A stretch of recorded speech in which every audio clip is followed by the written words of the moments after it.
As promised this morning, we have Oklahoma Lieutenant Governor Lt Lamb with us on the phone anyway. He's out doing some official business and a little campaigning. Was in Laverne, Boise City, Guymon yesterday, headed over to Beaver and Shattuck today. Pretty much going anywhere where somebody will feed him, I guess. Is that how this deal works?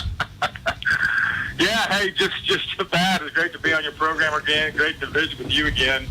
Yeah, you hit it. You got the itinerary pretty well. We had breakfast in Laverne yesterday, lunch in Boise City, had dinner in Guymon last night, had a little town hall meeting focused on tourism in Guymon.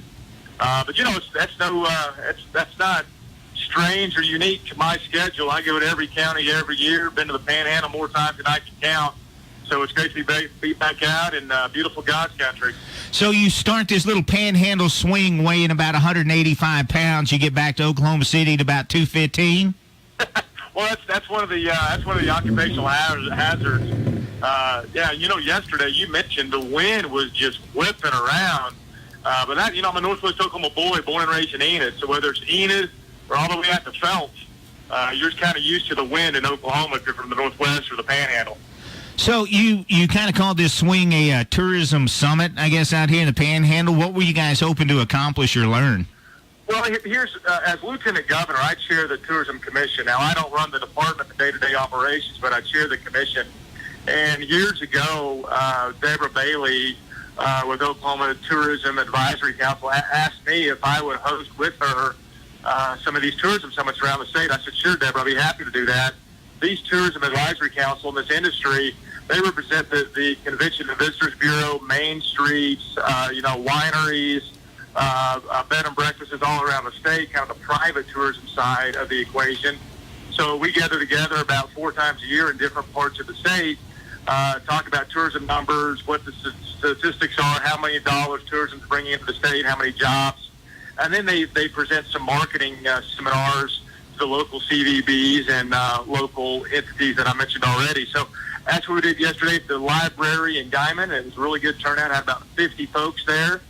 And I think we're off to, I think we do one in Stillwater, maybe in a couple of months, but that's what we've been doing in the tourism side of things the last several years. Assuming tourism in the Panhandle is much different than downstate, how do we stack up? What are some of the pros and cons for tourism out here in our area? Well, I would say one thing, and again, this is being an Enid boy. Now, I know Enid's downstate, but I mean, by golly, it's right off 412. I was coming to the Panhandle when I was too young to know why I was coming to the Panhandle. Just kind of grew up coming out here to buy things, sell things, coming out to mom and dad. But so I say this with some sensitivity and just growing up, I think a uniqueness of the Panhandle, really the historical uniqueness, the heritage of the Panhandle. You can see some unique agricultural operations. You've got some nice bed and breakfasts out here, some state facilities, some former state facilities with the Beaver Dunes, or all the way out to Black Mesa. For one spring break, I brought my family out, stayed at Jimmy Draper's headquarters, because that's a pretty neat tourist attraction.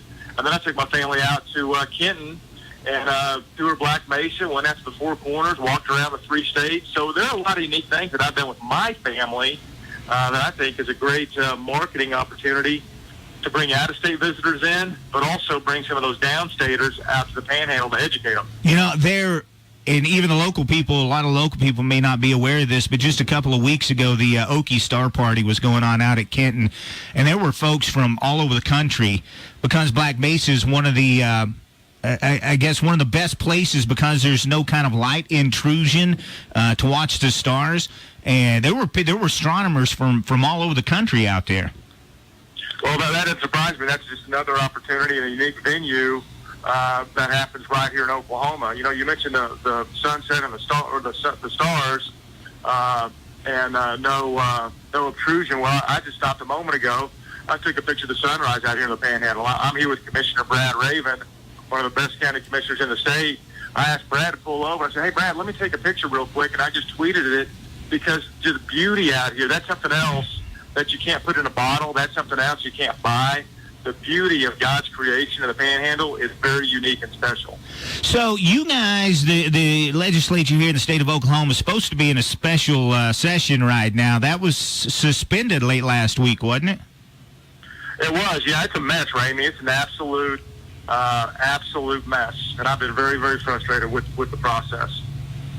Can you explain a little bit? Yeah, I wish I could. It's hard to explain a mess. It's kind of like explaining a train mess, a train wreck. Like, well, it's just a mess. As Lieutenant Governor, I'm not passing the buck here, but the reality is, as Lieutenant Governor, I've got no role, no authority, no duty, really during any session. There's some ceremonial stuff at the beginning, and the special session is the same. I'm not in one budget meeting, not because I don't want to be, just because the role of Lieutenant Governor, there's no stick, there's no carrot, there's no role for me in the budget negotiations. So here's my point. I've got a front row seat to this mess, brother. I mean, you can't get closer to the action, but you're being further removed from authority than being Lieutenant Governor. So I've had this front row seat because I got an office at the Capitol, and my frustration builds during session. My frustration has built during special session because there's so much in action.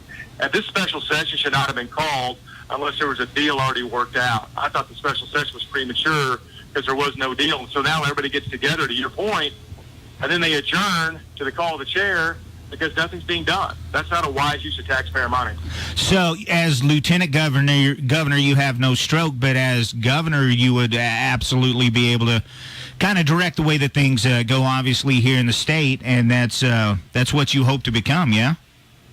Yeah, well, that's right. As Governor, you got the stick, you got the carrot, you've got the bully pulpit. Pick a few metaphors there. You have that authority as Governor, and, I am campaigning for Governor right now. Anybody has any questions, they can look at our website, votettoddlamb.com. That's a real creative domain name, I know. But as Governor, one with special session, I would have called it differently. And I've talked a lot about budget reform in my campaign for Governor. The way the budget works right now, the process for the budget during a regular session, that system is broken, and it's time we reform it. There are really about 5 or 6 legislators that work on the budget every year behind closed doors. I want to open up the process, shed some light on it, and bring in all the legislators to work on the budget to save taxpayers millions upon millions of dollars. Doesn't it seem like every legislative session we go into is just kind of it's just the same thing over and over? It's cigarette tax, gambling, budget deficit. Cigarette tax, gambling, budget deficit. I mean, over and over and over. Well, yeah. What do we learn or read growing up? The definition of insanity is doing the same thing over and over again, expecting a different result. That's kind of where we are with the legislative session. The session has not been reformed. The process has not been reformed. So to your point, we're talking about the same things every year. The easy decisions, the silver bullet, all that stuff's gone. It's time to make some really tough decisions, but it's got to start with, and I say this as a former legislator, I served in the Senate for 6 years a long time ago, so I've got this institutional knowledge of the system. The system is broken. It does not work, and it must be reformed.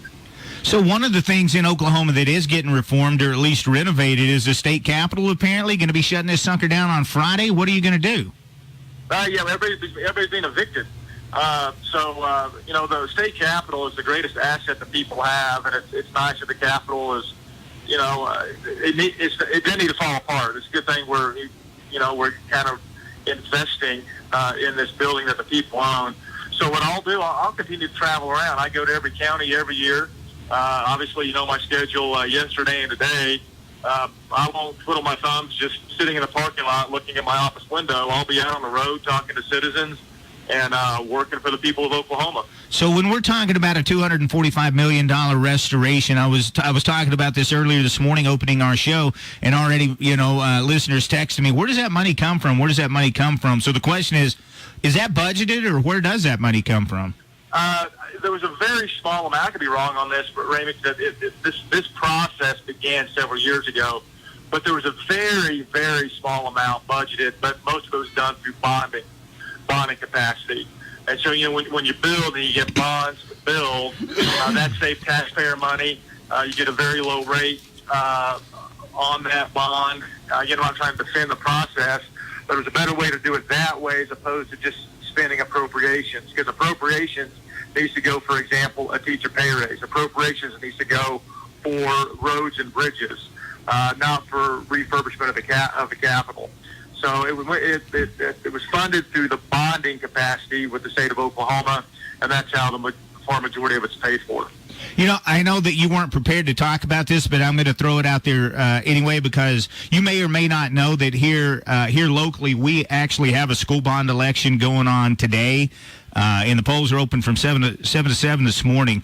But education here in the state of Oklahoma it's something, man. It's something. Well, that's a statement you gave me, not a question. You know, I went to Enid High School, Waller Junior High, McKinley Grade School. My wife teaches in a rural public school. So I'm married to a classroom teacher. We talk a lot about education inside our house. We've got a junior in high school. We've got an 8th grader. Education is really important to me, just as a dad, you know, just as a husband married to a teacher. So I don't know what the bond issue, what the proposal is before the citizens of Guymon and those that attend Guymon public schools. But anytime we can invest in education, I think it's an important thing to do in Oklahoma. All right, so you're headed over to Beaver and then to Shattuck. For our listeners that may be over in Beaver, what are you going to be doing? Where are you going to be? Well, we're going to do a couple things. We're going to walk around the courthouse, say hi to some folks, which I've done probably 3 or 4 times. You know, talking to our county government officials. We're going to go to just a really good Mexican restaurant right next to Pizza Hut in Beaver. I've had lunch, breakfast, dinner, I think, at this restaurant maybe 5 times with Commissioner Raven and others. So we're going to talk to some citizens there and maybe talk to the paper. And then from there, we'll head down to Shattuck and have some good visits there with educators and community leaders. You have any other trips planned out here to the Panhandle over the next couple of months, or are we going to be seeing you again?